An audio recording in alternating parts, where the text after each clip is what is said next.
Nu, ko esam bieriņos ne uz soliņiem, bet rekur uz akmeņiem, un akmens jau ir arī tāds enerģijas nodevējs, un tāpēc, man liekas, baigi forši saulītē, vai ne? Jā. Es tevi uzaicināju uz sarunu, tāpēc, ka mums īstenībā ir šad un tad viss kaut kur pieminēts un runāts, bet nevienā brīdī nav runāts konkrēti par audzējiem, par vēzi.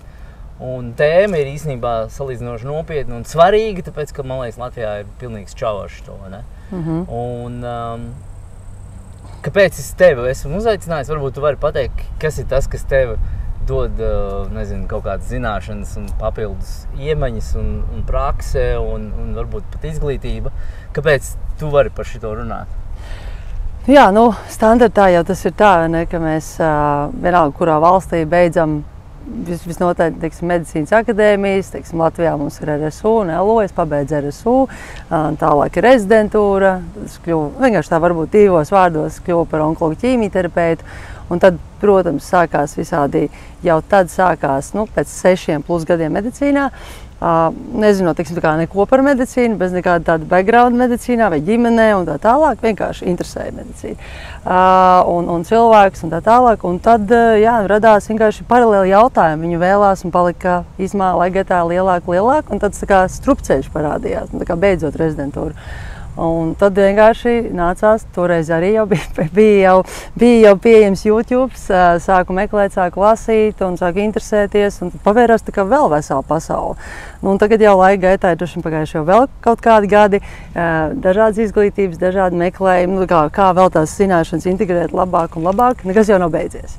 Bet, nu, jā, teiksim tā, nav varbūt tās mums trūkst, vai ne, tādu cilvēku, kas tā kā izejot ar to sistēmas, visu to, ko iedod sistēma, kas varbūt tā kā turpināt kaut kā papildināt tās zināšanas. Mēs tā kā tur apstājamies un ar to paliekam un idejas, ka to dzīvojam, bet viss nav tik vienkārši. Jā. Okay, kas ir tas strupceļš par dzīvnieku? Jā, strupceļš ir par to, ka, nu, ka tev, es esmu tāds cilvēks, varbūt tu arī esi tāds cilvēks, ka man nepatīk, ka man kaut ko vienkārši tā kā iebaro. Man gribās tā kā saprast, man gribās tā kā to angliski questionings, man gribās tā kā, bet kāpēc tā? Bet kāpēc mēs nerunājam par to? Varbūt mums vajadzētu vēl runāt par to un rodās tie jautājumi. Un tajā sistēmā esot, tev nav vietas visiem tiem jautājumiem. Vienkārši daļa ir vai nu kaut kādi nērtie vai it kā nesvarīgie jautājumi. Un tad tā kā dzīvo pats, vai ne, ar tiem saviem jautājumiem meklē varbūt kādu kolēģi un dombiedru pat, nezinu, tur tālumā. Nu jā, es parasti tā varbūt ļoti vienkāršojot un varbūt tā trivializējot mazliet, protams, viss sarežģītāk, bet es bieži teicu, ka mūsdienu klasiskā medicīna pa lielam ir Excel tabulas mācīšanās. Tev ir viena tabulas ailīte ir simptomu kopums, diagnoze, medikamenti. Un tev, kas ir jāiemācās no galvas, praktiski šitos liekam kopā ir tas, un ja ir tas, tad rekur ir šitā ķīmija, ja, ko mums lietot. Tad tā kā varētu piekrist tā. Ļoti precīzi ir. Un tāpēc ir strupceļš, ja, tev liekas pārāk. Jā, un daudz varbūt neatbildēt jautājumu, un tas īstenībā nav smieklīgi jau savulaik, kad tas bija tikai zaļš tur rezidents. Es atceros, ka jau pieauguši ārsti, onkologi teica, ka tā jau tāda, ka mēs jau te darām, kā viņi teica, kāda automehānika tā dara. Tāds ļoti tāds, tā kā viss ir robusts. Bet, nu, īstenībā žēl, ka tā, un par to arī varētu runāt gari, kāpēc mēs varbūt agrāk, pirms 50 gadiem vai vēl atpakaļ, tas nebija tā, bet no šis te viss vadlīnija laikmets ir visu to īstenībā ļoti, tādu kāju uzlicis tādai ārstu vispār domāšanai, kreativitātei, jo ārsts jau it kā ir, ārsts profesija ir māksla un ideiski, vai ne? Tas nav tāds akmenī iecirsts, bet mēs beiggalā nonākam tur, ka mēs paliekam tādi verdziņi un tādā jūgā. Un es visu laiku pretojos. Visu dzīvi pretojos. Okay, tad tāds, nezinu, milzīgais jautājums droši vien ir, kāpēc, es nezinu, 70 gadi vai cik, kopš izmanto ķīmijterapiju un visu to konvencionālo ārstēšanas metodi, ja? Joprojām, pirmkārt, nekas lielos vilcienos nav mainījies, respektīvi kāds tas bija pirms tiem 70 vai cik gadiem. Pa vidu iztērēti miljoni, miljardi, triljoni varbūt pat, ja.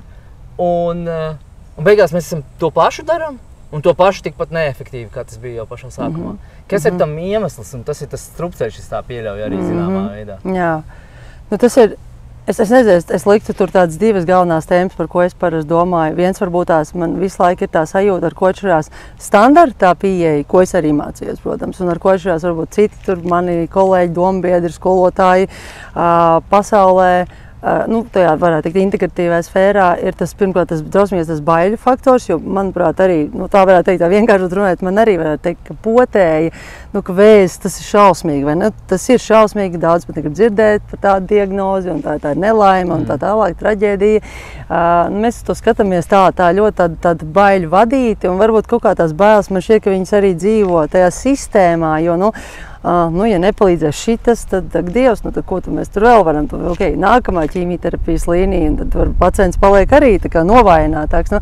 Es kaut kā, viens ir varbūt tās bailes, kas mīt, ka vajag visu darīt agresīvāk, ātrāk, es nezinu, nav laika nekam, kaut tieši otrādāk, pretēji, vismaz mani māca, ko es gribētu mācīt cilvēkiem, kad iedod savu bišķītiņu laiku, ieklausīties intuīcijā, ievākt informāciju un tad darīt, bet cilvēkiem liekas, man tikko, tā diagnoze ir, ka man kaut kas jādara tuvākās jau nedēļas laikā, un tā ir ļoti reti, bet to nevar, bet cilvēki, viņi uzreiz kaut kā aiziet tajā šausmīgā tajā baiļu tajā pavadā. Bet es gribētu teikt, ka bailes arī dzimst no informācijas trūkuma. Jo informācija vienā veidā. Un otrs ir visiem labi zināmā, es domāju, farmācija, kas ļoti tur to savu to, tā diemžēl ir, un par to ir daudz grāmatas sarakstīts, un to daļa varbūt atkal negrib saprast, kādā pasaulē mēs dzīvojam, bet katrs tā kā velk uz savu pusi to deķīti. Viņi velk ļoti... Okay. Tā es to redzu. Jā, te es redzu, ir tādas, droši vien šitajā jomā īpaši ir ļoti izteikts, kas, es teiktu, divas tās komponentes, kas padara visu, status quo līmenī, ir, numur viens ir tas, ka cilvēkiem ir, mēs esam ļoti, ļoti, iemācīti tiekties uz komfortu, un katrs mazākais diskomforts, kas ir, piemēram, sāpes, kaut kas, ko ķermenis citreiz ar tevi izspēlē, ja paaugstās temperatūra, jāsit lejā, tur, parādās klēpus, tas jāsit nost, visu, un tā tālāk. Tātad farmācija iestājās šajā vietā reiz, cilvēkiem ļoti viegli, ātri atbrīvojās no tā diskomforta. Šis droši vien ir viens tāds, es te tīri no cilvēku puses. Tā ir. Un otra komponente, kas, manuprāt, ir varbūt pat ne līdz galam novērtēta, ir sociālais spiediens. Piemēram, ja notiek, ģimenē nonāk kāds stāvoklī, kurā diagnosticē audzēju, piemēram, un viņš saka, es gribu kaut ko citu bišķiņu pamēģināt, man ir arī labs ārsts, tur viss, iesim šo ceļu, Tur arī var būt galējības, bet pieņemsim, ka cilvēks vienkārši sāk apspriest to, un tad tā ģimene pārējie visi, tur tev ir jādara, kas tu esi vispār zālīšu cilvēks, tur tas spiediens, un īstenībā par daudz mazāk nopietnām lietām, sabiedrība, ģimene, rādinieki, visi spiež. Ir šis izplatīts? Noteikti. Es domāju, tā ir tāda, tā stigmatizācija, tās atkal ir tās lielās tās bailes. Protams, ideālā variantā būtu jābūt tā, ka pacients vai tas, ar ko tas ir noticis, ir tas galvenais, ka viņš būtu tas tā kā diriģents un tie pārējie, viņiem būtu jāciena, tostarp arī ārstiem. Tas, ko es vienmēr saku, no vienas puses tā kā mēģinu varbūt pacientiem skaidrot, kā man šķiet, tur es nezinu, ja darīsim tā, tad kādas ir tās konsekvences, tās sekas, ka varbūt būtu labi iekļaut to un to, bet tas nav tāds spiediens. Un ja tu tā nedarīsi, tad tu tagad baidies pie manis nāk otrais, bet ar sistēmu notiek arī, ka viņi grib būt labi pacienti un baidās, un, protams, tad ir ģimene šīs lietas, un reizēm varbūt tās pat, ja pacients tā kā izdara to savu, kaut kādu, savu to ceļu, tā kā sāk iet, bet ģimenē var būt arī, ka viņam nav tas atbalsts, un visu laiku ir tādi šķēpi, un tas, protams, arī nepalīdz. Tāpēc, tad, protams, jāmeklē citur ir. Tas nav vienkārši, jo katram, redz, ir tā sava pozīcija, katram liekas, ka es taču zinu labāk. Sistēmas ārstam man liekas atkal, ka es zinu, ka es taču tur mācos, un droši arī tuvinieki domā. Un īstenībā, tā ir atkal tāda interesanta tēma, ko es atkal daudz domāju, vēzis ir tik ļoti tāds, tīri tādā domāšanas līmenī sarežģīt lietas. Vienmēr saka, ka tas nav melns un balts. Mēs gribētu, ka mēs gribētu arī to komfortu, tur tās zālītes, un tev paliek labāk, bet vēža tēma ir baigi komplicēta un tāda hroniska lieta, kur patiesībā, un kas ir interesanti, ko es domāju, ka, teiksim, cilvēks, viņš tur sāk to ķīmijterapijas kursu, viņam idejiski paliek labāk. Idejiski viņam var paliek labāk, reizē tiešām viņam paliek labāk, bet varbūt pēc laika tā slimība atgriežas, un tajā brīdī, kad cilvēki arī neanalizē, tad, kāpēc vispār viņi var atgriezās, jo jautājums, ko tā ķīmija ir izdarījis, ne tikai labo, bet varbūt arī slikto, un cilvēkiem ir tā sajūta, ka gribās tādu vienkāršotību, bet nav tās vienkāršotības. Vispār tāda domāšana, tā ir vesela tēma. Par to, līdzīgi kā tu to brīnišķīgi dari, biohakerisms, ka mums vajadzētu jau no bērna kājas patiesībā to zināt, kā ar to questioning, vai kā es to saucu, nelabi viss vārds, mums vajadzētu īstenībā to nepazaudēt.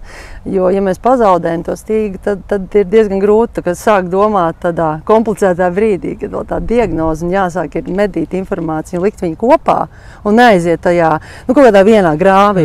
Tu saprati to. Tas ir tas ar to vēzi, jo pirms vakar man bija konsultēta sieviete, kura ir uzreiz, ja viņai ir bijis diagnoze, krūts vēzis, piemēram, ļoti klasiska, un cilvēks ir, atkal ir visa vēsture ģimenē kaut kāda tur sliktā pieredze, un cilvēks visam pateicis nē.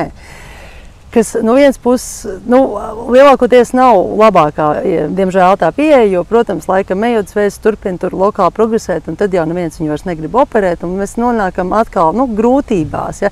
Tā ir tādas galējības, man vispār galīgi nepatīk, ja mēģina mums vajadzētu iekļaut vairāk un lēnprātīgi domāt,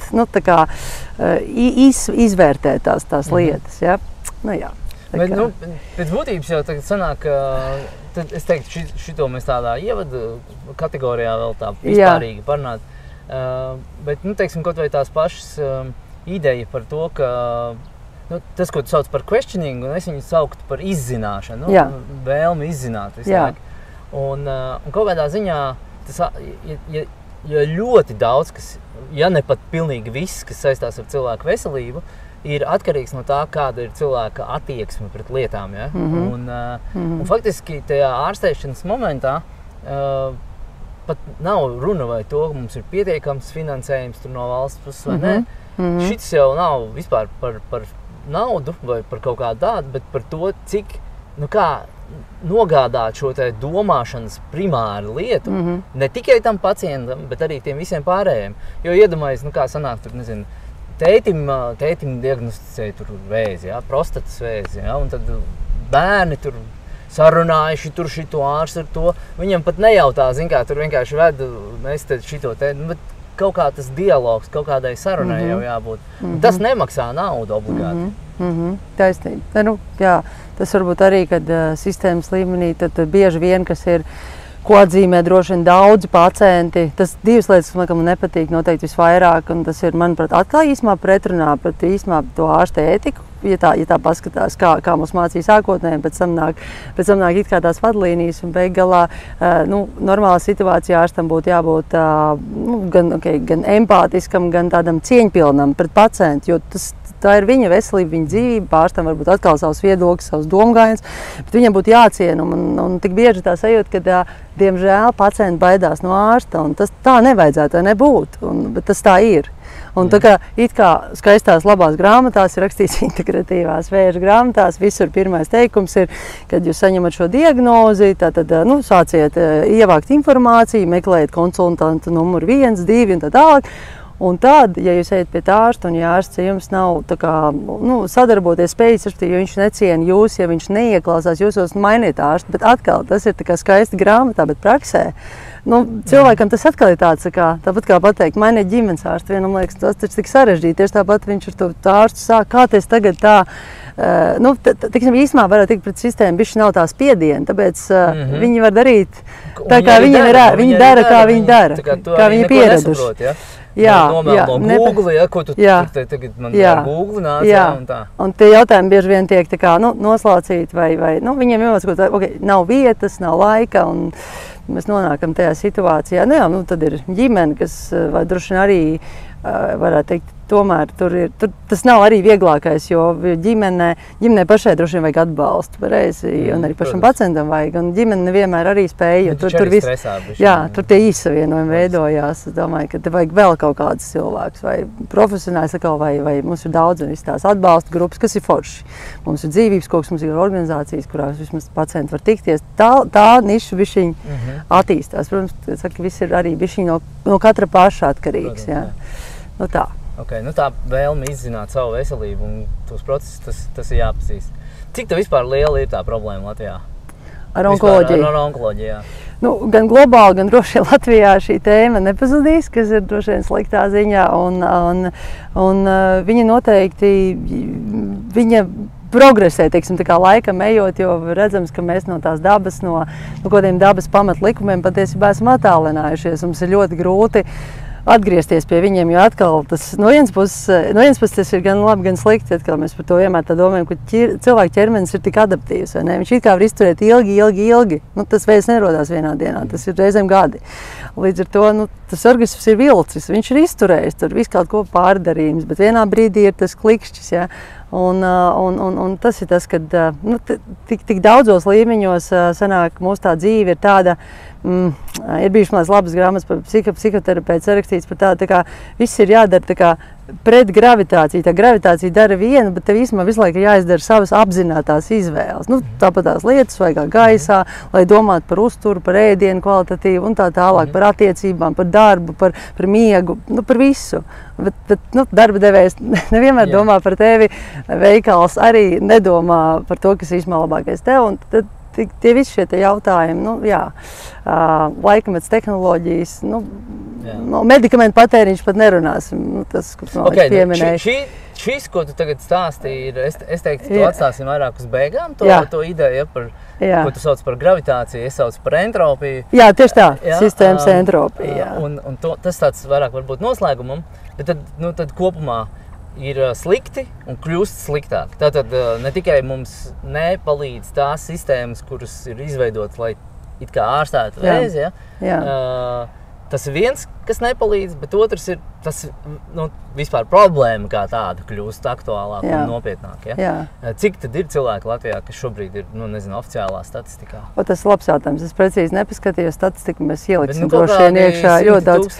Tiksim ar domu, ka droši vien jau viennozīmīgi vidēji tur katram trešajam draud dzīves laikā, jau onkoloģija varbūt Amerikā ir vēl sliktāk, ja katram otrajam. Tā kā konkurence ir ar sirds un kardiovaskulārām slimībām. Tā kā es domāju, ka, ja mēs paskatāmies arī aptaukošanās tendences, kas ir bērnu jau vecumā, atkal varētu teikt, Amerika droši vien vēl sliktāks piemērs un vēl citas varbūt tādas ļoti attīstītas it kā zemes, rietumzemes, bet mūsu platumgrādos arī tas ienāk, vai ne? Un atkal, protams, ir daļa, pateicoties tev vai vispār cilvēki, kur tomēr kā domā, kur sāk kaut kādā brīdī domāt, kaut kāds pretspars jau ir. Bet tas ir maz piliens salīdzinoši. Acīm redzot, jā. Jau zini, ka visus šos datus, ka Latvijā mēs arī sportojam salīdzinoši no Eiropas valstīm, salīdzinoši, vai ne? Slikti, jā, vienīgais, kas, manuprāt, mums ir labi, daba mums ir, idejas, ka viņi ir tuvu un pieejama, tikai vajag gribēt un varēt, par pārtiku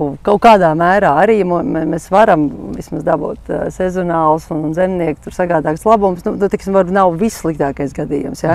Ģenētiski modificētā pārtika varbūt nav īsti arī legāli, atkal salīdzinot ar Ameriku. Bet jā, tendences, ja mēs paši, tā ir, tie cilvēki varētu teikt, ja tā kā bieži vien dienu pret nakti, es nekad nevaru, ja man kāds pacients, viņš atnāk, es viņam prasu, ko jūs ēdat. Es jau tur ēdu veselīgi, tas man personīgi neko neizsaka, kas kuram veselīgi ir, vai ne? Nosauc produkts.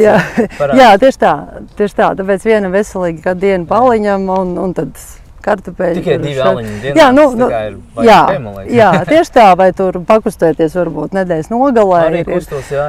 Jā, tieši par to mums ir dažādi tā uztver par šīm lietām, bet, jā. Jā, okei. Labi. Ir ko strādāt. Okay, tad tas visi audzēji vēžas, viss vienā kulē. Bet, starp viņiem ir baigi lielās atšķirības, kas ir kas.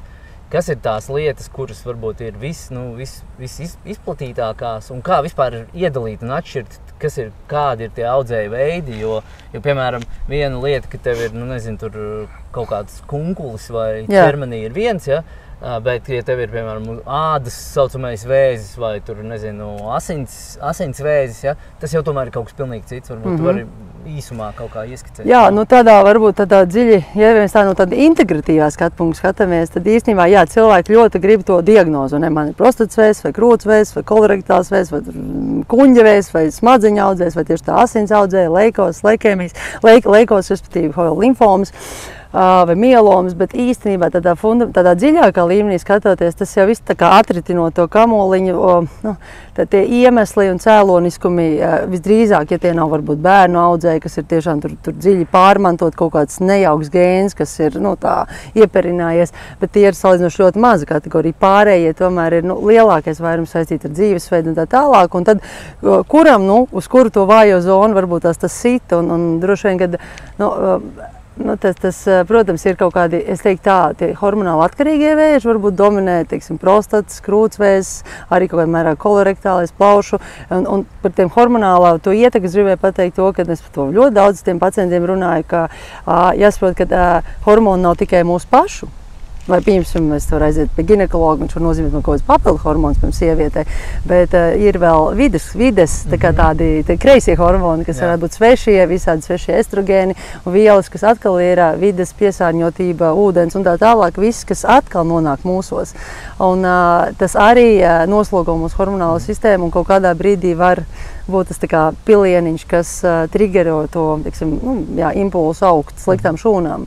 Tā kā tie vēži priekš manis īstenībā, kā mani māca Amerikā, metabolais jau vēža institūts ar diezgan slaveno Neišu Vinters, viņu arī varētu divus vārdus pateikt pēc tam, restīvi, kad arī tā ir klišeja, ka mēs ciklējamies ļoti uz to diagnozi. Tā ir, mēs varam noteikt savāk visu to, teiksim, informāciju, tad ir kaut kāds, tāds ārstam un literatūrā mēs varam aptuveni saprast, cik viņš ir tāds bīstams, cik potenciāli var agresīvs un tā tālāk, bet tālāk jau tas darbs ir meklēt, varbūt tās arī šķetināt, to cēloniskumu, ko mēs varam uzlabot, un tad ir kaut kāds, droši vien nianses katram, kuras terapija strādā, nestrādā labāk, bet, no klasiskā viedokļa, protams, tur ir pašprāt, viss tas zelta standarts ar vienu dominē. Ja ir, tad ir ķirurģija, ja tālāk ķīmijterapija, tālāk nāk staru terapija reizēm un tālāk nāk mērķterapijas, kas ir jaunais, un imunterapijas, kas ir daļa no tā visa. Tās ir varbūt nianses, bet visi audzēji, gan ādas vēzis, gan asins audzēji, mēs savā praksē redzu, tā visu kaut ko, un, protams, varbūt sievietēm dominē krūtsvēzis, vīriešiem prostatas audzēji, bet tāpat tās, ir vēl visas, viņas tā baigi tā kaut kādas nenolikt malā, kur vispār, labi, ir retas formas, bet kopumā es saprotu, jā, mums ir tāds rosols, kas ir tās rosols, kuras visbiežāk dzird, vai ne? Jā. Klau, bet, tad, teiksim, kas man vienmēr ir licies interesanti, ko es tā līdz galam nekad neesmu sapratis, ir kas ir kāda ir atšķirības starp labvēlīgs, nelabvēlīgs, agresīvs, neagresīvs? Kas ir tas, pēc kā pasaka, ok, šitas ir tāds gadījums? Protams, jā, viss tas ir galvenokārt, mēs ņemam biopsiju, tas ir tāds zelta standarts, kad, ja tu vari iedurt, dabūt to audzēju materiālu, ir arī šobrīd jau tāds novitāti, jau pēdējos gadus, kas ir šķidrās biopsijas, kas arī palīdz, tad vienkārši no asinīm var iegūt daudz informāciju par audzējiem.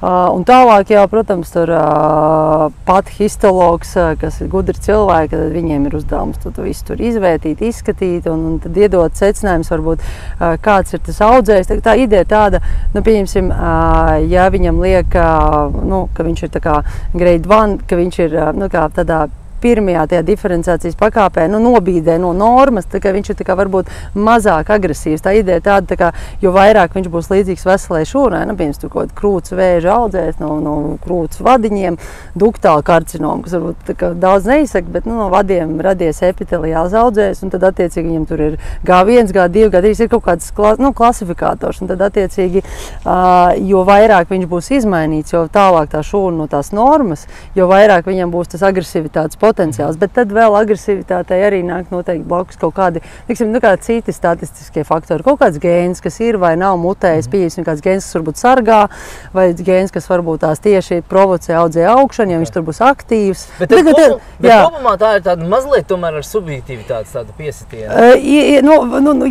Jo kur tu novelc līnijas starp to, šitas jau vairs nav līdzīgs iepriekšēji, tā kā veselā šūnai, šitas jau ir tā kā Vai ne, bišķiņ, tas ir tāds...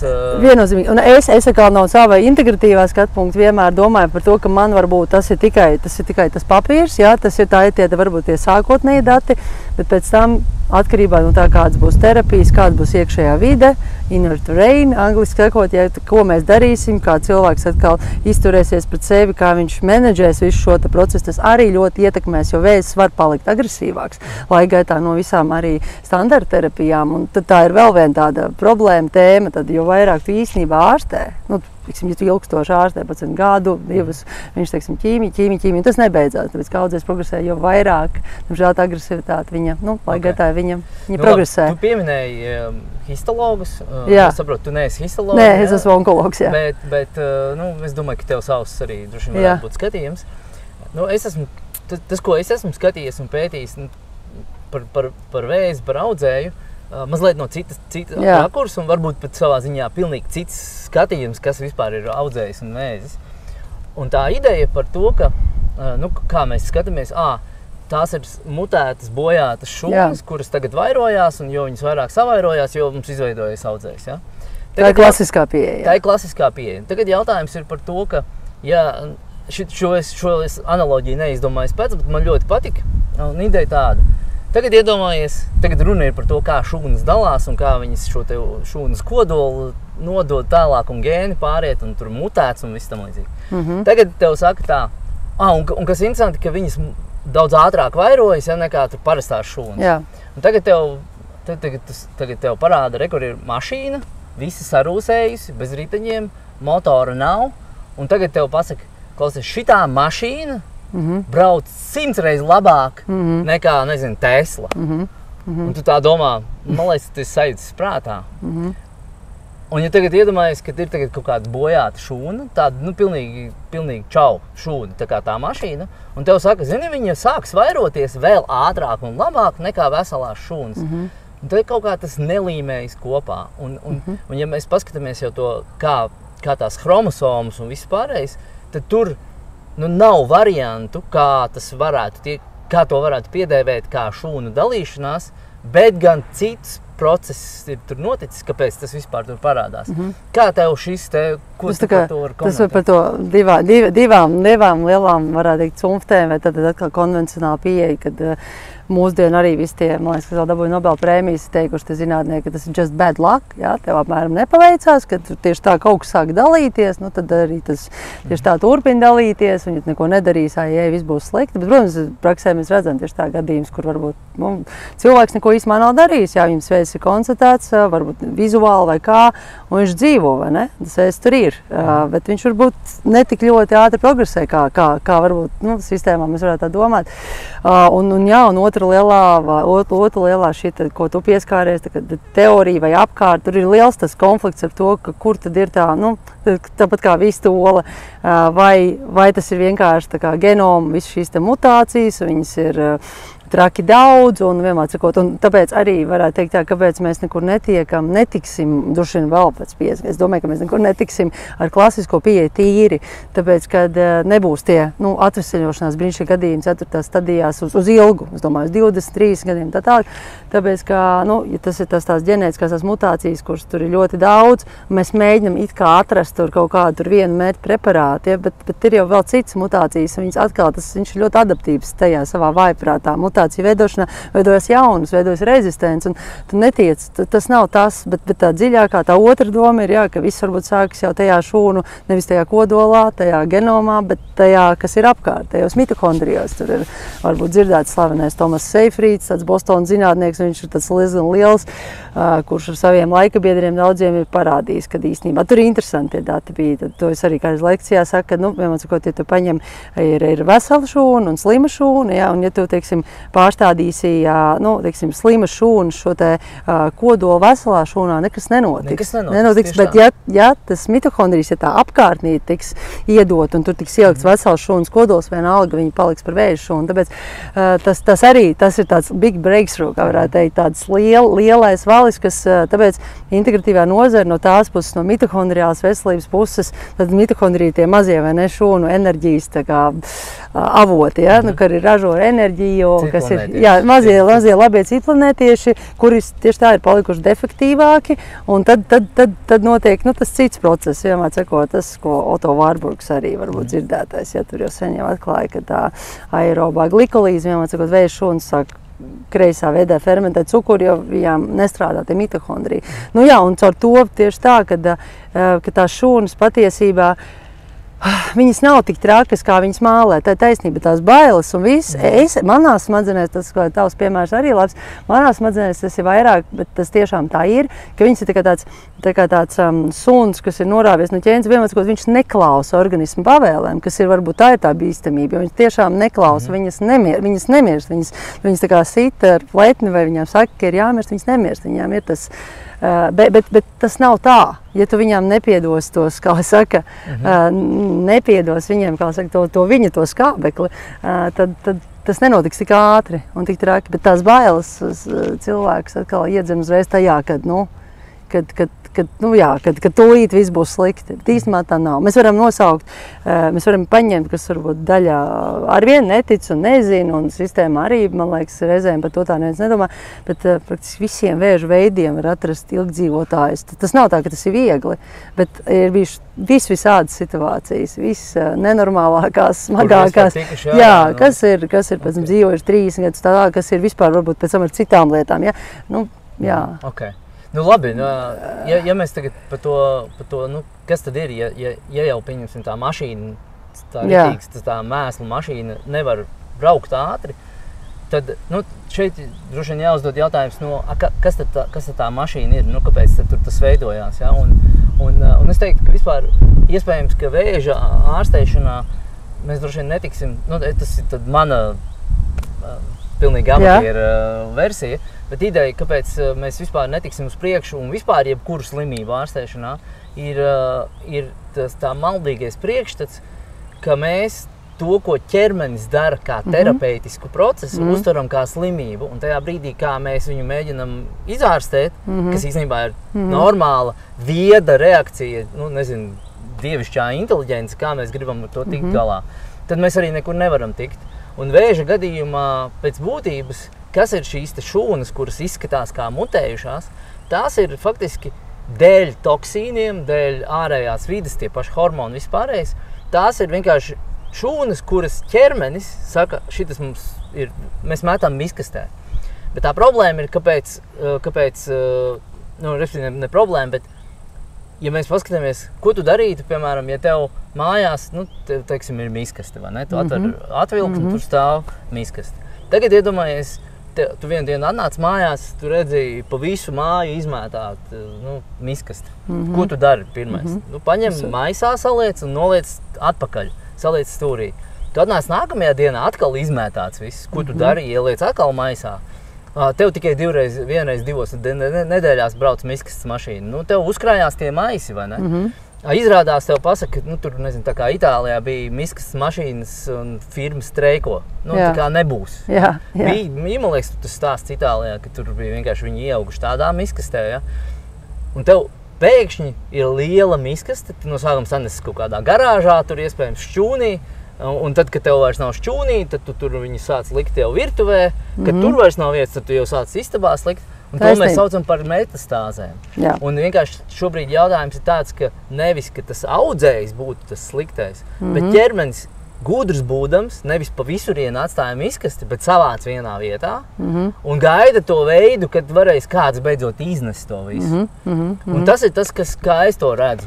Jā, tā ir. Daļai noteikti tā ir, un arī tas, ka tām ir arī laba grāmata, Jasons Funks, laikam vēža kods sarakstīta, arī interesanti, viņš tur atkal no otras puses stāsta. Jā, arī par to viņam ir grāmatas jāmās, par diabētu arī. Vienmēr sakot, tā ideja, ka tām vēža šūnām pēc būtības īsumā ir arī grūta laiks, lai mēģina parādīt, ka arī viņām ir savs tas lielais challenge, ka tas nemaz nav tā, ka viņas var viegli izsēties, varbūt tās, ka tā miskaste tiek tur, izbāžtīt pa visuriem, bet lai viņi vēl tur iedīkstētos un veidotos tā kā jaunas miskastītes, ja mēs ņemam šo analoģiju, tas arī ir diezgan grūti, un tāpēc, protams, ja mēs palīdzam ar sliktu dzīvesveidu, ar dažādiem faktoriem, iekaisums, kas varbūt ir asinīs un vēl kaut kāda nesakārta faktoru, tad, protams, mēs varam vienkārši palīdzēt viņām kaut kad veidot tās jaunās, tās vietiņas, kuras, diemžēl, tad kļūst par tiem, jaunajiem iedīgiem, kur atkal viņš tā kā no jauna piedzimst, tā varētu teikt. Ja?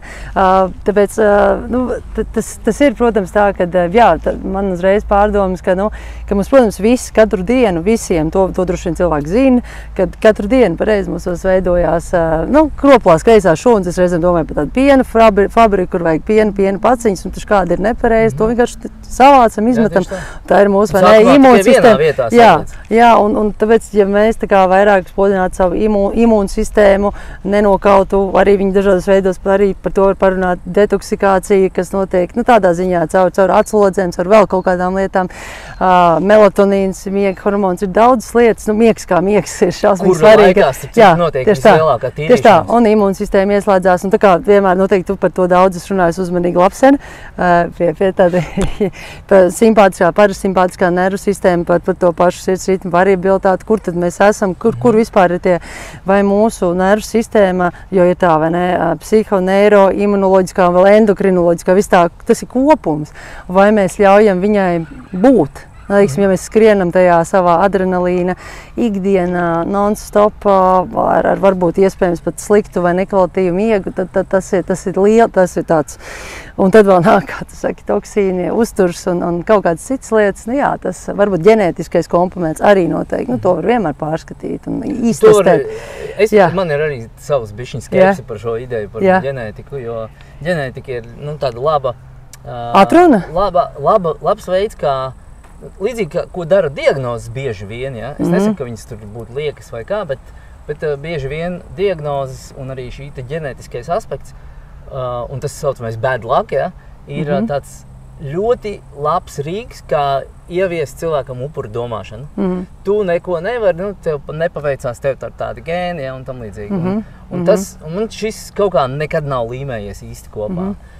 Kāpēc, piemēram, daži gēni ieslēdzās tad, ja? Vai kāpēc citam ieslēdzās, citam neieslēdzās? Tā ir epiģenētika, mēs viņus varam regulēt, tas ir mūsu pašu. Tā ģenētika jau arī, teiksim, mēs paskatītos tos pašus gēnus dažādās ķermeņa vietās atšķirās. Tā ekspresija. Plus vēl viņa mainās laika gaitā, tā kā tas nav iekodēts, tas vispār, gēnu testu taisīt ir pieņems vispār nonsens. Līdz ar ko, kas man liek arī domā, priekš kam vispār fokusēties uz to, jo daudz būtiskāk ir, man tas vienmēr tas jautājums, cits salīdzinājums. Pieņemsim, ko saka, ka visi devianti un teiksim, tur, noziedznieki, dzērāji un tam līdzīgi, bieži vien 90% gadījumu nāk no nelabvēlīgām ģimenēm, ja? Bet 90%, kas nāk no nelabvēlīgām ģimenēm, nav devianti, noziedznieki un dzērāji. Tad fokus vajadzētu būt nevis uz tiem, kas nāk no nelabvēlīgām, bet ir tā sliktie, ja? Bet tie, kuri nav kļuvuši par sliktiem. Tātad jautājums par gēniem arī ir. Ir ļoti daudz cilvēku, varbūt pat vairums, kuriem ir tieši tie paši gēni, tie saucamie, atbildīgi, un viņiem nekā nav. Nē, taisnība. Un tas liek uzdot to jautājumu, cik vispār leģitīms ir tā ideja par gēnu, kādu komponentu? Es kā onkologs atkal no, teiksim, Amerikas, tas ir Neiš Vinters un tādi lielie cilvēki, kuriem ir milzīga pieredze.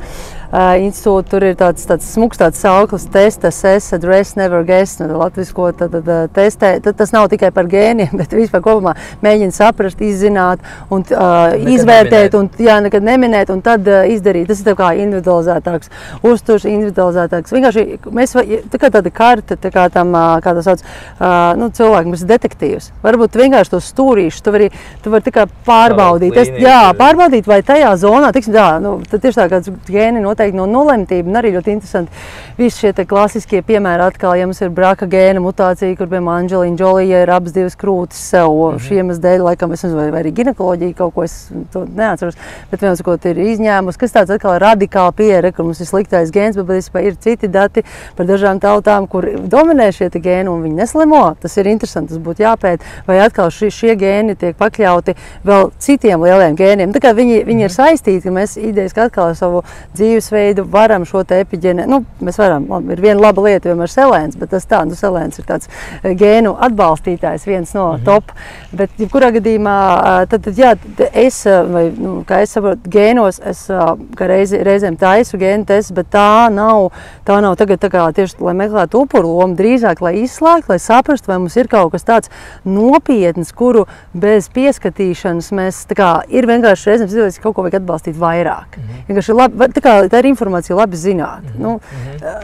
Tik daudz. Bet tas tiešām nepasaka, tas nav tagad izšķiroši, ka tagad tam vairs nav nekāda cerība un tam otram pieņemsim ir. Tas nav tā. Tā ir vienkārši informācija. Jā, jo, piemēram, tur jau ļoti viegli, teiksim, cilvēkiem ar diabētu, apkalpošanos. Gēns. Kā, vecmāma bija, māma bija, viss. Paskatāmies, vecmāma kā dzīvoja, kā māma dzīvoja, kā tu gēniem visu. Nē, skaidrs, ka tas nav tā. Tieši tā. Es piekrītu, ka dzīvesveids ir virs. Viņš tā kā ir, viņš ir daudz nozīmīgāks nekā tie gēni. Tur ir, man liekas, daudz dati, ka tu vari, Dievs tur, man liekas, tur labi ēdot, uzņemot uzturē, cik ļoti tie gēni ātri, atkal nomaina savu to ekspresiju, to savu to, kas ir fantastiski, vai ne? Un fiziskās aktivitātes, tādas kā lietas, kas, jā. Man ir vēl viens tāds tehnisks jautājums, ko es esmu tā kā dzirdējis, un es gribētu varbūt dzirdēt tādu versiju. Atkal, teiksim, pieņemsim, kad ir tā miskasta veidojās, ko mēs saucam par audzēju. Nav būtiski labvēlīgas, droši vien tad, ja tev tur nav tik smirdīgas tās lietas, un nelabvēlīgas, tad, kad tev tur ir viss smirdi, baigi, kā miskasta. Un tad mēs bieži runājam par tām metastāzēm, ka nonāk kaut kur vēl, To es saucu no sākuma garāžā, pēc tam lielajā istabā. Un tad tajā klasiskajā versijā tiek teikts, kā tad tās vēža bojātās šūnas nonāk tajā citā orgānā. Un tad atbildi ir, pa asinsvadiem ar asinsriti. Bet, kad viņiem paprasa, bet parādi man asinīs šīs te šūnas, un viņi nevar parādīt. Un tā mans uzreiz loģisks, tāds ļoti racionāls uzreiz spriedums ir, varbūt, ka viņi tur nav, tāpēc arī nevar atrast, jo tas mehānisms ir pilnīgi cits. Tas jau sakrīt vairāk ar to, ka šī vieta ir piebāzta pilna, liksim citā vietā. Tā, es gribētu, tāds tavs komentārs. Droši vien, tas tā kā vairāk būtu, kad var gadīties, ka audzējs ir bijis vienā vietā un tad tiešām radies cits audzējs, principā cita veida, vispār sekundārs vai cita veida audzējs. Tas ir cita miskasta vispār. Jā, cita miskasta arī, tāpēc vienmēr ir svarīgi, tas zelta standarts ir tik tuvāk, kas tas ir, bet kopumā jau, ko es pieminēju, tās pašas šķidrās biopsijas un tās audu biopsijas, tur gan visdrīzāk nebūs tā, ka audzējs no krūts ir izplatījies uz kauliem, tagad kaulos viņš tur idejas ieperinājies, uzrāda to kaut kādi izmeklējumi, piemēram, kamēr vēl pat nav veikta tā audu biopsija, ja taisīs šķidro biopsiju, drīzāk būs tās cirkulējošās audzēju šūnas, kas tieši ir no, idejiski pat agrīniem audzējiem, viņas tur floating around, kā saka, viņas tur ceļo, bet tas neko vēl nenozīmē. Viņas var tur būt, un tad arī varbūt no citas puses, kad tā ir vēl viena lieta, tāda mikroskopiskā diagnostika, kas būtībā onkoloģijā arī ir tāds labs vilnis, kas savā ziņā var palīdzēt ārstiem, arī pacientiem rast gan mieru, gan vispār skaidrību, kas tad notiek. Piemēram, izoperē krūts vēzi, pasaka, ka tur vairāk neko nevajag darīt, kontroli, novērošana, viss. Varbūt cilvēkam viņš dzīvo tādu, un daudz tiešām tā arī dzīvo, viņiem nav tā sirdsmiera, bet tad tu mikroskopiski idejas tā laboratorā pieeja ļoti, attīstās, laboratorā diagnostika attīstās, un šķidrās biopsijas palīdz, protams, ieraudzīt. Nekas nav absolūts, bet tas var palīdzēt redzēt, no kurienes, kas tur ceļo, tas vai tas tur tālāk tajā nākajā miskastē kaut ko izdarīs aktīvi, vēl cits. Lielāka skaidrība ievieš tajā. Jā, tie tādi, arī tā cita tēma par to, ka cilvēki, varbūt mēs atkal pārlec pat, ka ļoti bieži cilvēki, bet kā tad es tur varu zināt, kā vispār, nezinu, kā izvairīties, kā to visu kontrolēt, viens baidās, jo tuviniekam bija, tā arī ir, tad ir kaut kāda. Varbūt nevajag iet pie ārsta. Jā, pie dabas ārsta vajag. Jā, bet citu par to jautājums ir, vai, teiksim, bieži vien mums ik pa brīdim, ik pa brīdim kādam cilvēkam, es domāju, tev, man, visiem, ik pa brīdim kaut kur ir kāda miskasta. Bet ķermenis vienkārši ar to tiek galā, un par to jau ir zināms, ka galvenais netrāpīt tajā momentā cik bieži ir tā saucamie falšie pozitīvie, ja? Nezinu, ar krūtsvēzi vai prostatas, tur visi skrīningi. Jautājums, vai mēs nepārdiagnosticējam, vai ar to pārlieku lielo tādu apsēstību, ka tik aiziet profilaktiski, vai tas nerada daudz vairāk to problēmu nekā... Es negribu teikt, ka to vajag izslēgt vispār, bet protams. Jā, es kaut kā, vienmēr sakot, tieši tā par to skrīningu un tādām lietām Latvijā ir arī, ka tā tēmas viss ir slikti, protams, cilvēki neiet, un tas diezgan slikti, vai ne, tā apguva un aprite, un reizēm ir tie sāpīgie gadījumi, kad nāk pacients, ka es taču tur gāju, regulāri tur veicu to, un vienalga viņiem ir tas audzies, liekas, kā tā, vai ne, un tā arī ir, un arī atkal, protams, ir citi gadījumi, kur cilvēks varbūt nav gājis pie tā ārsta, bet, skrīnings, protams, nepasargās no visa, pat ja mēs uz viņu iesim, vienīgais, kas var mūs pasargāt, ir kaut kādā mērā mūsu dzīvesveids, viennozīmīgi, tas, kā mēs rūpēsimies par imunitāti, par zarnu traktu, par stresu, par hormonu, kaut kādiem balansiem, par uzturu, kas vēl tur, ko es varbūt aizmirst par psiholoģisko, emocionālo veselību.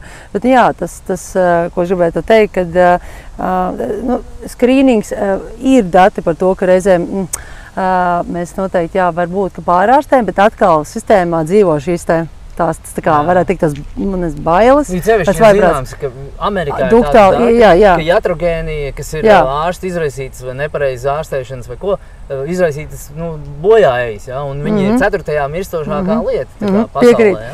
Un tāpēc ir tas, kad reizēm ir tie audzēji, kur ir ļoti tāds, ko darīt, kas ir tādi ļoti lēnu garu rītoši, piemēram, prostatas audzējs agrīns, kurš vispār varētu watch and wait stratēģiju, neko nedarīt. Tur ir tāda audzēja arī krūtīgi, ja ir agrīns audzējs, kurš varbūt ir, viņi sauc par duktālu karcinomu iekšā, kura nekur vēl nav nekādai tai mazālai membrānai, viņš ķērsos arī.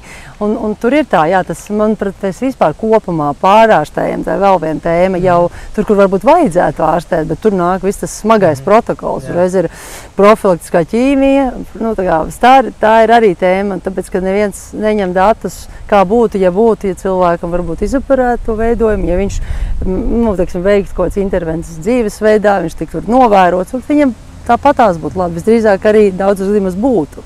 Bet sistēmā, ir tas baigais tāds uzbrukums. Viss ir daudz un, varbūt grūti to ir pētīt, jo tas nav tā kā vienā dienā, vai ne? Tas varbūt var notikt pēc pusgada, pēc kāda.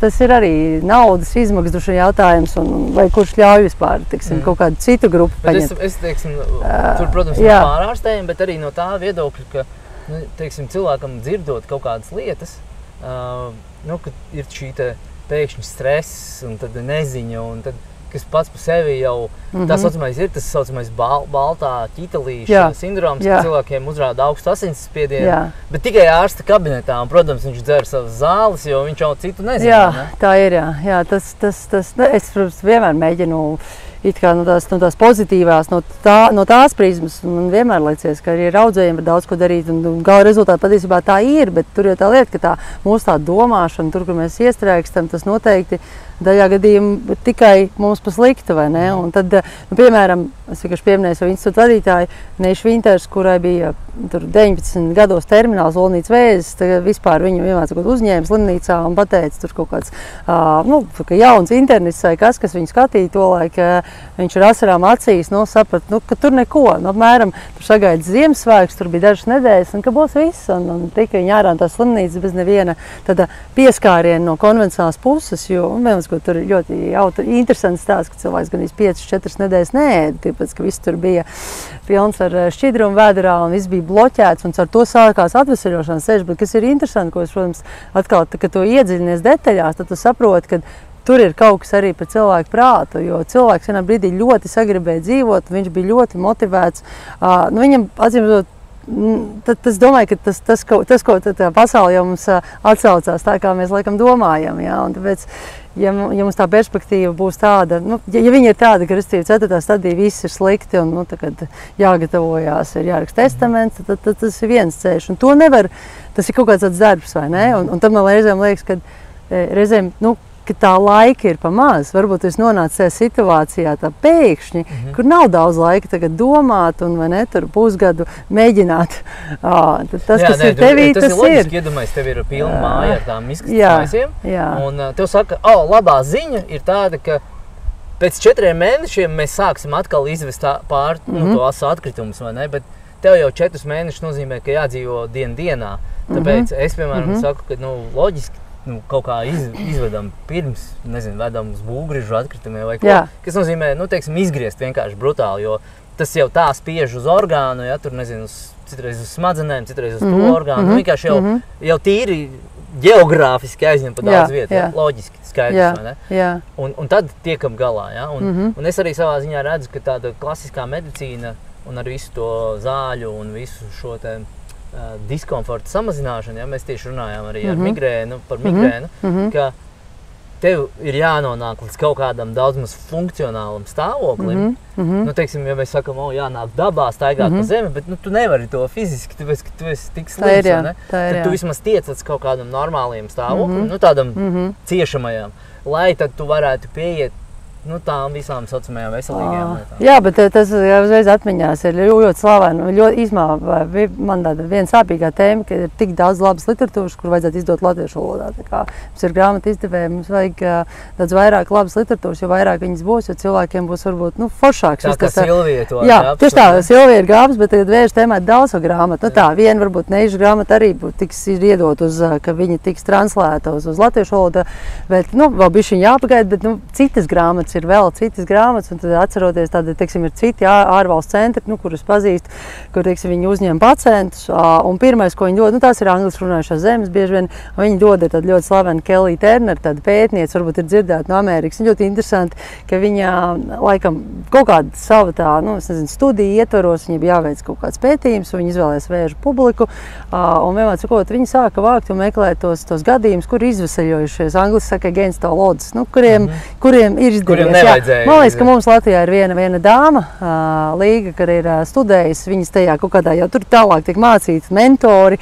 vai mums kaut kādas programmas ir šajā visā, bet ideja bija tāda, ka es salīgi lasīju viņas tās grāmatas, un ir reizēm tad, ka tāda mazā tāda bībeli iedot tie pacientiem palasīt par tiem unikāliem stāstiem, kā kas ir tās lietas, ko viņi mēģina darīt, lai atveseļotos, un cik daudz īstenībā no paša ir atkarīgs. Tas, ko es arī kā ārsts nevienmēr ir viegli pacientiem, jo viņi ir pieraduši, ka būs vai tā tablete, vai tur, tā mēģterapija, vai kas tur būs. Un tas ir tur tas tāds cīņas, sāc runāt par miegu, viņš domā, kāpēc mēs tad tērējam tam laiku, man tur vajag to.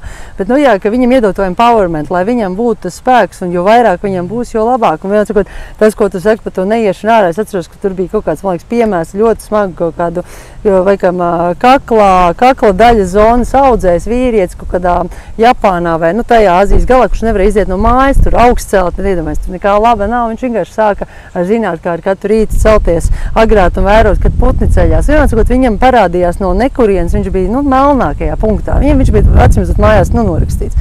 Un viņš sāka vienkārši celties, viņam parādījās interesi, kāpēc ir putni tur tikko sāk čivināt, un tad viņš agrāk. Un ar to viņš, caur tādu vienu impulsu beigās viņš sāk atvesaļošanās ceļu. Bet tas ir tāds arī, ir visādi tādi, kaut kādu tādu magic vai tādu labo, kaut ko vajag. Jā, redzi, ir tāda grāmata, kur autors diezgan daudz, kuram saka daudz līdzi, ir tāds saucās Cancer, the New Biology of Water. Jā, protams. Un tā tad ideja ir kāda, kad, ja mēs atgriežamies pie tām šūnām, kuras ir tās disfunkcionālās šūnas, kuru mēs saucam par audzēju, ka viņas sastāv no nekoherenta, jeb ne tādas ūdens fāzes, kas ir tāds saucamā 4. Es jau esmu diezgan daudz runājis par šo 4. fāzi.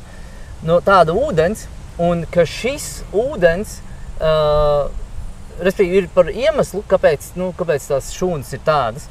Un savukārt veselajā šūnās šis želēja formīgais ūdens ir ar to viss kārtībā. Ja mēs tā salīdzinām, kāpēc, teiksim, tā ārsteišanās ar dabu, staigāšana pa zemi, elektromagnētiskais lauks un viss pārējais, ka tas veido šo te želēja formu un neļauj ūdenim zaudēt to savu unikālo spēju. Un tāpēc arī ir tā, tāpēc arī var cilvēki izveseļoties ar ūdens struktūrēšanas palīdzību. Nevis memory water, bet struktūrēts ūdens kā želēja. Un šis ir tas, kaut kādā ziņā, un kas interesanti ir, ka tad, kad taisa šo te elektromagnētisko rezonanci, tad, kad identificē vēzi, īstenībā, ko skatās ūdens struktūru, un tas, pēc kā viņi nosaka, kur ir audzējis, ir tas, ka pārējā vietā šī ūdens struktūra ir citādāka, un tur ūdens nejauka, ka viņi ierauga kaut kādu objektu. Tikai ūdens palīdzība, ne? Ir tā, jā, tā ir, jā. Kas parāda to visu kā tādu baigo savienību. Tas viss, protams, ir tieši tā ļoti interesanti, tāpēc jau arī vienas puses tas ir vairāk, protams, atkarīgs no valsts, no iespējām, no tādiem visiem gadžetiem, vai kādās tāds, vai mums ir tie rīki, jo sistēmā jau nav, vai ne? Nu, tur ir palāts, tur ir tas, kas ir, tas standarts, un reizēm ir viss pa daudz, antibiotikas un tā tālāk, vietā, manuprāt, nevietā, bet tie atkal visi tie tās cietās vadlīnijas, un tad ārpus tā visa sanāk atkal, tā ir jābūt tam resursam vai jābūt apkārt kādam, kas tev palīdzēs, tiksim, ja tu nevari būt tajā zālītē ar to grounding, earthingu un to G vitamīnu, vai kā mēs izsaucam, tad ir jau vai ne viss tas, ir tie matracīši, ir ierīts, ja? Un tad pieņemsim tur, piemēram, institūtā cilvēki, kas atkal ir tur atkal vairāk Amerika, Anglija, nu kas ir tā kā varbūt ļoti dziļi tajā metabolijā vai integratīvajā. Infrasarkanie gaismas paneļi. Tieši tā, tas ir brīnišķīgi, to mēs arī iesakām, elpošana, jā, tur mums Vīms Hofs ir tāds labs, vai ne, tāds jaudīgs. Kas mitohondriju veselības atbalsts, jā. Tieši tā, atslodze, fastings, tas vispār neko nemaksā, tā ir vēl viena izcilieta. Tieši tā, ietaupa naudu, un beigās, tā kā vienkārši kaut kā var jau būt, kad man šķiet, ka reizēm cilvēkam, visa varbūt ir pa daudz, es nezinu, kaut kā viņš tā kā ir, es redzēju, to viņam saku, un varbūt, ka viņš no tā visa, reizēm, jā, tur jābūt kaut kā ar tādam, ja pacientam nav tas resurss, es nezinu, protams, ideāli būtu tādas klīnikas, kur varētu palikt, kur varētu, es nezinu, tur atveseļoties, atceru Solē, kas sāk ar Gersona terapiju, kas gan ir jau novecojusi ar sulu kūrēm, un viņiem viss, man liekas, Tihuānā, viss bija pie okeāna klīnikā, pacienti gāja tātad pa tām ļoti ionizētajām, kā lai saka, negatīvajiem, vai ne, joni, kas ir gan okeāns, gan smiltis, mitrās, un vienmēr, cik vien var to pacients stiep ārā. Jā. Vai arī izmantoja kaut kādas iekārtas ierīces. Un starp citu, ja tur runā par sulām, es tāds iestarpinājums, ja mēs ņemam sulas no augļiem, kuras ir turpat auguši, tad, Baiba Bieļa ļoti lieliski stāsta par to, ka šis te auglis sevi iemieso to saules frekvenci, kur tu atrodies pats. Tas nestrādās, ka tev tagad no Mozambikas atsūtīs mango, un tu tagad baigo sulu. Tas ir pilnīgi bišķi cita tā ideja. Jā, tā varētu būt. Jā, tā varētu būt, jā.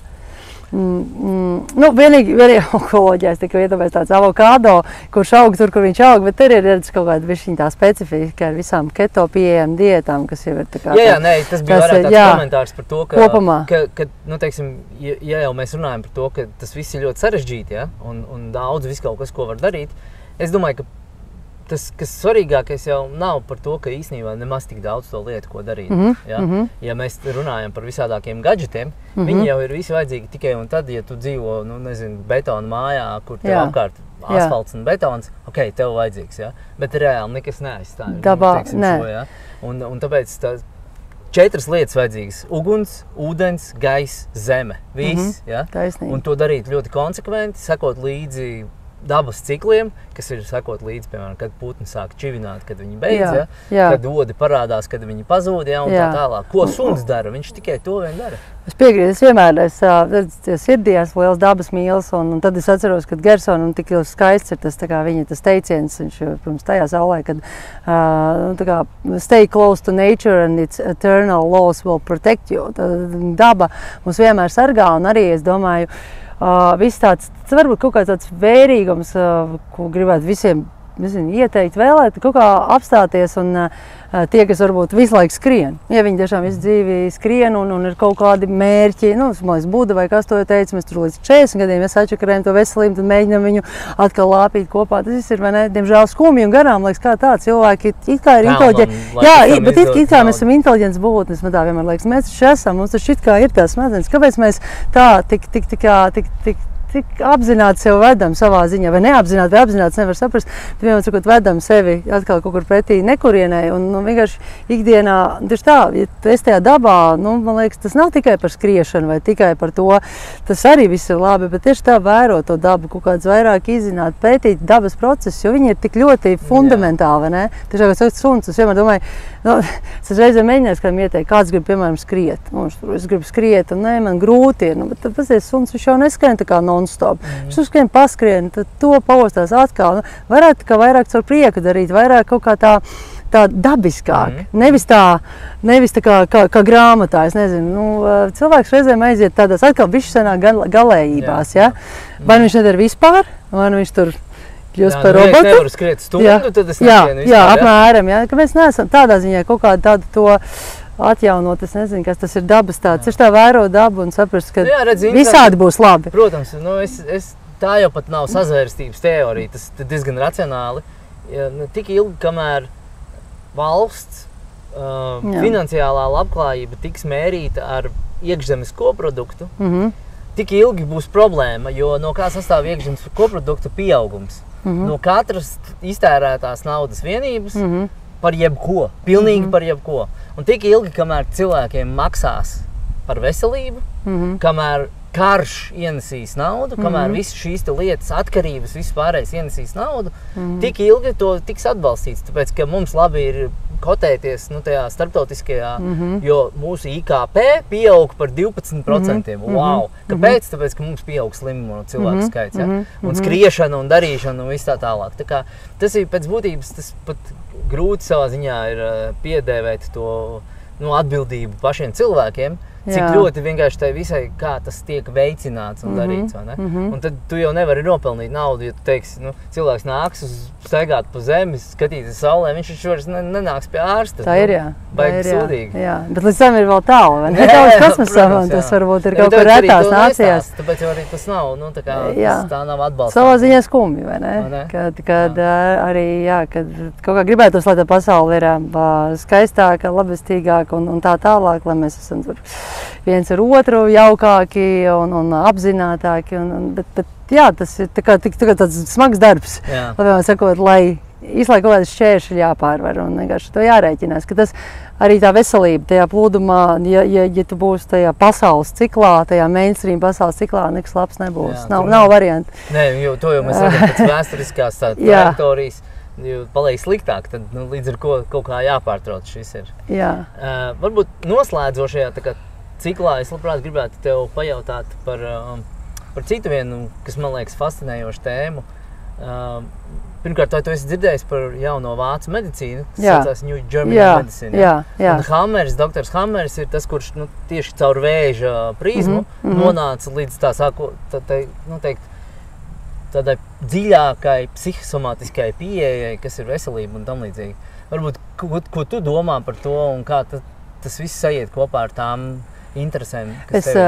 Man Kindlā ir viena no grāmatām ielādēta, nav vēl atvērta, bet tu domā tieši tā psihosomātiskā puse, vai ne, kas ir, tur jau ir agrāk, jau varbūt droši vien jau pirms viņā ir bijuši visādi, vai ne, jā, noteikti par to, kad ir viens ir kaut kāds, piemēram, klasiskais mātes Terēzes sindroms, varbūt tas izklausās tā naivi, bet vispār grūti jau tā viss ielikt vienā kategorijā, bet kaut kas ar to, ar tām robežām, ar sevis tādu arī nevis pieņemšanu, bet drīzāk, kur esmu es un kur ir citi, ka tur noteikti ir kaut kāds disbalans. Domāju, ka to neviens vēža pacients varētu nepateikt.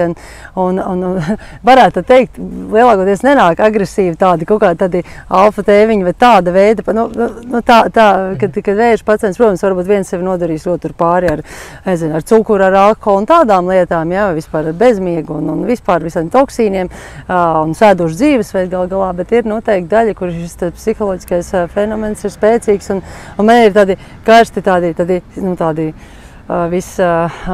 piemēri, kur man liekas, tā nevar būt, kad atnāk, pieņemsim, paciente uz konsultāciju, un viņai, laikam, ir, protams, ģimene vai tad kaut kāda pēcnācēja, un viņai ir diagnoze diezgan nopietna, tad kaut ko vajadzētu darīt, un viņa konsultācijas laikā es tur stāstu, ka mums vajadzētu mēģināt jums darīt to, būtu labi darīt varbūt šito, to, un viņa, viss, par ko viņa domā, viss, par ko viņa runā, jā, bet viņai esot jātaupa naudu, vispār viņai ir ļoti daudz jādomā tur par tiem tuviniekiem, viņa turpina, mērķiecīgi tikai vienīgi vispār ne par sevi, bet tikai par tiem citiem, ka viņi nav svarīgi, un tad, protams, ir ļoti klasiski piemēri, kur atkal kādai, teiksim, sievai vai mātei, viņa pavārdu turētāji, viņai ir jātaisa ēst, jo redz vīrsā citādāk, bet viņa ir pacients, un atkal viņai ir grūti, jo viņai ir jāgatavo gan sev, gan viņiem. Man liekas, tas ir ārprāts, kā par to kaut kādu Sevis, tas nepatīk vārds, sevis mīlēšana, bet nu, tas ir vispār tāds apzināšanās arī par tām robežām, kur esmu es, kur esmu citi, par to, ka nu, tas arī ir tāds stigma, kad es esmu labs, ja es tur visu laiku dodu par sevi, vai ne? Nu, tad arī savā ziņā tas ir upošs no citas puses. Pareiz, kad es tur visu atdošu otram, tam, kas tad, nu, tev pašam, un, nu, jā, un tur kaut kas ir ar to tēmu, kad viņa tāda ir, un atkal var vainot, nezinu, sabiedrība, viss kaut kāds noteikti ir reizēm spiediens, un jā, kad iestāties par sevi vairāk, sākt ar sevi, bet tas nenozīmē ignorēt citus, bet kaut kāds veselīguma, tādas robežas tajā. Un tur jau ir gan bērnības traumas, kas ir reizēm jārisina, kas ir liela tēma, un tur ir tas čāts, tāds skoriņa, tāda sistēma onkoloģijā arī dominē, kur var atrast visādas aizmetņus. Jā, tur atrast kaut kādas aizmetņus. Tā kā, nu, vai viss ir tur, droši vien tajā ir jau fiziskais ķermenis, viss ir tur ārā, tā ir smalkāk jau matērija. Jā, nu, kas man liekas fascinējoši no Hammera, tieši viņa stāsta, ir tas, ka tad, kad nomira viņa dēls, un kad viņam diagnosticēja pašam sēklnieku audzēju, tad viņš tur nonāca kaut kādā kontekstā, viņš pats kā ārsts arī būdams zinātnieks, nonāca kontekstā ar kaut kādu audzēju vēža ārstēšanas slimnīcu. Un viņam bija iespēja intervēt tur vairāk kā 1000 pacientus un redzēt viņu smadzeņu audzēju, nevis audzēju, bet smadzenes kā tādas vispār. Kā funkcionē? Vispār skan, nu, tāds rentgena uzņēmums. Un tur viņam veidojās, tur smadzenēs iezīmējās tāds kā aplīts. Ja? Un atkarībā, kur smadzenēs iezīmējās, viņš diezgan precīzi varēja pateikt, kur viņam ķermenī veidojās vēzis, un respektīvi viņš tikai skatoties uz šiem skanējumiem, ļoti precīzi varēja redzēt, kā korelē ar to, kur tas audzējs ir, un beigās viņš izveidoja tādu kā, nu, savu veidu tādu tabuliņu no tām atbildēm, kas katram ir noticis traģisks dzīvē, vai kaut kāda pārdzīvojuma tam līdzīgi. Jo respektīvi šis te varbūt viņš ir kaut kur bišķiņ šablonisks un ne 100% pielāgojums, bet tā korelācija, kā sakrīt, kas noticis, kas smadzenēs veidojās un kur beigās ir vēzis, ir vienkārši, nu, fenomenāli. Tas tā kā, nu, jā, klasiski tur plaušas ir kaut kāds, kā tā sauc, grīfa, nu, kad tu sēro par kaut ko, vai ne, tur aknes ir dusmas, varbūt arī kuņģis, tad ir kaut kāds, pieņemsim, tas, kas bija vēl nieres, ir bailes, un tā. Tas ir varbūt arī ļoti klišejs, ka krūšu tēmā vienmēr konflikti, tā ir. Sākot, protams, preparēt noteikti, un reizēm ir bijis tā, ka tas ir trakākais, kad ir tie cilvēki arī kaut kādu pagātnes, teiksim, tādu arī konflikts, viņi nesā viņus līdz gadiem. Tas, protams, ir, nu jā, ļoti. Un tad ir tie ļoti klasiskie piemēri, kur cilvēks jau retrospektīvi skatoties un konstatē diagnozi, bet īstenībā pirms kaut kādu laiku, varbūt pirms gada, pirms 2 bija kaut kāds, nu, nezinu, teiksim, ne traģisks notikums, bet reizēm pat varbūt traģisks, vīrs nomira, vai arī atkal kaut kāda, nezinu, smaga šķiršanās, kaut kas tāds ir noticis, kas atkal tu imūnsistēmu, nu, ka tu galīgi esi sašķirts, es bijis jau depresīvs. Bet kas interesants šitajos gadījumos, kad ir kāds aiziet bojā vai šķiršanās, tur jau pati pa sevi tā nāve nav, vai tas zaudējums nav tik tas izšķirošais, cik cilvēka spēja to pieņemt un palaist. Protams. To iekšā to kamolu tur. Tā ir, un tas ir atkal no mums visiem, jo no mums pašiem pareizi atkarīgs, un tad es nezinu, es domāju, ka skolu sistēmā, izglītībā kaut kas, man liekas, tā kā mums māca to, bet īstenībā kā dzīvot, vai mums māca kā dzīvot. Nu, tādā veidā, nepazaudēt sevi, domāt par lietām, turpināt, visu laiku laisties lejā un tā kā rakt tādā labā nozīmē. Nu, būt zinātkāram, kā tu arī teici. Tas, ko tu droši vien dara, ko dara tādi biohakeri, piemēram, ja, kas ir forši, kad ir tāds pozitīvais drives izzināt lietas. Un Latvijā labi, tā ir tā sāpīgā tēmā, cik cilvēki reizēm ir, nu, jau 40 plus, 50 plus noteikti, īpaši vīrieši, protams, es ceru, ka varbūt būs labāk, bet, nu, cik reizēm viņi ir tādi iestagnējuši un neko, ne pa labi, ne pa kreisi. Nu, tā ir vēl viena tēma, kad sievas ar vienu ved vīrus un menedžē viņu, kad viņiem ir audzēji ļoti reti mazākums un ir vīrieši, kur ir paši līdzjustīgi un iesaistīti savā vispār ārstēšanās procesā. Tā ir arī klasika mums ar vienu. Jaunākiem cilvēkiem varbūt tas ir atkarīgs kā kurš, bet tā ir. Jā, tieši tāpēc es rīkoju, piemēram, savus restorānus, un es tagad esmu nolēmis, ka es taisīšu atsevišķu vīriešiem, jo pirms tam bija tāds tā kā miks, tagad ir atsevišķi sievietēm un vīriešiem. Kāpēc? Tāpēc, ka it kā ir miks, ja, bet tur tāpatās varbūt viens džeks atbrauc, vai ne? Tagad, kad ir uztais atsevišķi džekiem, tad viņi vismaz ir kaut kā sajūta, ka, zin kā, kaut kas tā kā trūks. Un tur jau arī bieži vien sieva, viņa tā, klausies, man liekas, šits ir priekš tevis. Un viņš tā apstās programmā, davai, šits, man liekas, uzrunā, tur bišķiņ kaut ko tā aktīvāk, jā, un tas, starp citu, ir tāds, bet jā, es tev piekrītu, ka tad, kad šitā nonākot miedarbībā ar vīriešiem ir tā mazliet tāds. Bet interesanti, kāpēc man jau arī tāpat, kad droši vien tev tā ir, kad klausies podkāstu, tur ir visādi forši arī vīrieši, tu esi tāds arī labs piemērs, kas ir tieši otrādā, kas ir ieinteresēti, kuri ir spējīgi sevi mainīt un kaut ko uzlabot, domāt un iet uz priekšu un tad uzņemties atbildību. Tā kā es nezinu, no kurienes, vai tas ir tas atkal sabiedrības tāds ļoti, kaut kā psiholoģiski mēs nesaprotam, droši vien tas, lai tas vīrieti ir uzlikts kaut kāds liels tāds, kā to sauc, tāds smagums, viņam jābūt tādam. Sievietēm atkal ir savi skaistumu un visādi vēl tur vaiprātīgi ideāli, kam tur ir jāatbilst. Tur ir cita klišeja, reizēm neinteresē tas vēsts, ka tikai matus ir zaudējuši. Tā ir ļoti banāls piemērs, bet arī var būt.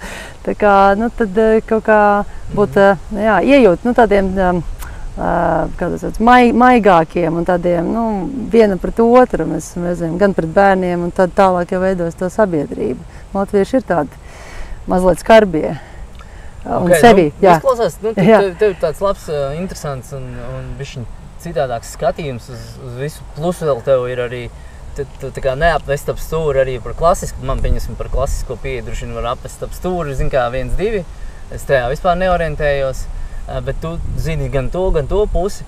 Kas ir, varbūt, kaut kā, nezinu, dažos teikumos iezīmē, kā tu strādā un varbūt kur arī tevi var atrast, kā ar tevi varētu teikt, ka tas ir tā iekšējā sajūta un tas droši vien paliks vienmēr, ka viss ir tāds īsumā plūstošs, nav jau pabeigtības, jo onkoloģija ir tāda, ka tu redzi, ir tas un tas. Veselība kā process. Jā, tieši tā veselība kā process, arī onkoloģija, viss šī lieta ar vienu ir kā process un ar vienu ir patiesībā ir domāšana un ir kaut kāda iekšējie šķēpi, kas tad ir pareizi, nepareizi. Tā ir tāda taustīšanās, jo es varu tā kā ātri pateikt. Es esmu redzējis, kā piemēram izskatās sistēma, kā rezidents un kā ārsts. Es redzēju, kā izstās sistēma, es redzēju, kādi ir pacienti, kuri, iet tikai to sistēmas ceļu.